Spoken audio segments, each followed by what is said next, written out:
Erokamano, ahero penjo no ahinya Joyce, nikech parents kata jonyuol mang'eny kia ni sector masomo chako tow gi CBC junior secondary. Wan kaka Kuppet wa represent jo secondary schools. To secondary no kaka uluongo nyinge no en junior secondary school. Koro en mana domicile primary to sechegi kasima wuoyo jogo class 8 ni dhi class 9. Sector no otow. Watemo ni mondo warieye to wachako rieye gi ndik ma jopuonj mapuonjo kuro go iluongo ni interns go komigi 2 years tichulo gi 17,000 ok gin committed.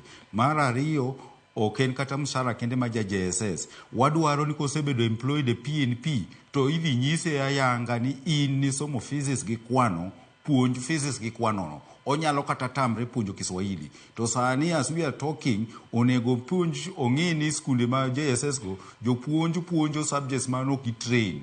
Nyithindo go syllabus coverage en very poor. Kendo onge facilities. Emomiyo wan kaka jo Kuppet wacho ni ng'anyo mwatimoni gik mwadwaro ng'eny to wantie gi reducible minimum.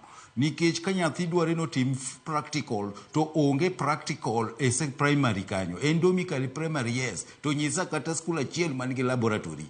Domicile primary yes to higa manyien class 9 onge secondary. Wasendiko ni Ker William Samoei Arap Ruto wacho ne ni kaw jo class 9 go tere secondary nikech wan gi classes mamoko ngiri magoa nosegero gi moko mantie kanye class 9 go ibiro tii godo. Koro domiciling it in primary nen wrong. Ka wrong otim gimoro otim makosa. Kosa si kosa bali kosa ni kurudia kosa. Wang'iyo kaka jo junior secondary inyalo kel kama ne gitie grade. Iwinjo. Koro kwase kelo gi secondary kai kama gin gi facilities, kama gin gi jopuonj moromo. Then wanyalo ng'iyo ni koro japuonj ka japuonj otim subjects modwaro. Sirikal is acting in bad faith nikech so far jopuonj JSS go kane gi ng'anyo no wach ni gidok bane gidok. To koro sani omed gi barua moro mar internship. Koro mano nyaka waked kodgi ni kedi nigi to ok nwa kedo ni jo JSS kende. Wakedo ni nyithiu jonyuol. To jopuonj makedo gi madhi streets gi nyithindgi be nie ot. Nyithindgi be polka gichulo fees. Seche ma pesa ne no ter mar gine cha ong'adi cha. Obende jathine onge nyalo. Koro japuonj ma odenyo a angry teacher is a hungry teacher. Ok bi nyalo deliver.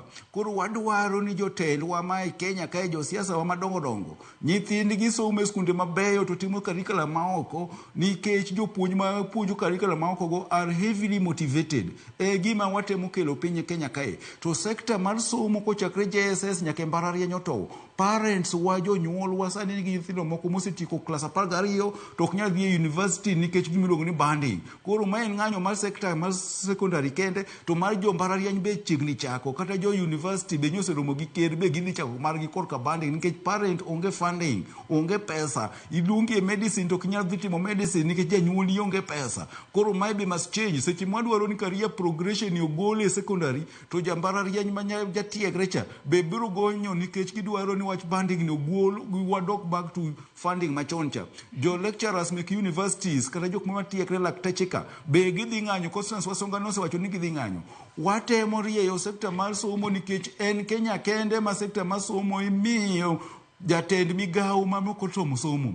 Kiyudo ka ng'at manyogol chande nye en dio machon manyiluongo ni Machogu. Sani okenwa okil kama loka miluongo ni Migoso Bragamba. Koro jogi kobiro to chako ga puonjre gik manie sector masomo. To kedo mantie ni nikech adongo gi jok mention kaka Sosion girigo. Nosewewa gi one tool mwatiyogo ma oket nyaka e constitution e katiba mar Kenya. Katiba mar Kenya kowacho